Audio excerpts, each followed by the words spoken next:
I'm Megan, and this is my entry for Cinema Makeup School's next level of cosplay. I'm currently a cosmetologist working at a salon in Kutztown, Pennsylvania, where I focus mainly on nails. I have some previous experience in wedding and beauty makeup, but almost none in character and special effects. Although I like what I'm doing, I would love to get involved with those aspects of the industry. For my character, I chose Bellatrix Lestrange from the Harry Potter series.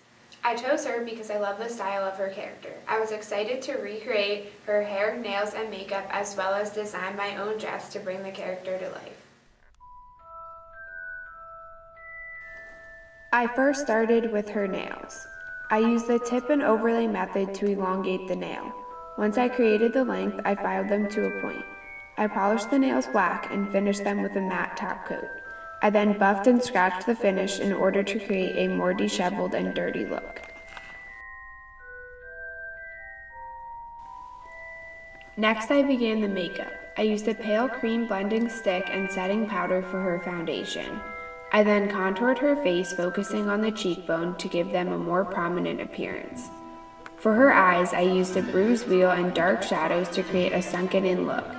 I then styled her hair by weaving small individual strands around a bobby pin and applying heat. This would create the frizzy curl formation of her hair. Because my model had brown hair, I had to use a temporary hairspray to achieve the black color.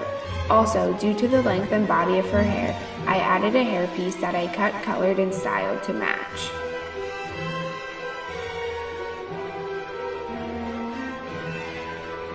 I used a tooth lacquer palette to make her teeth appear chipped and a bruise wheel and loose powder to give her lips a chapped look.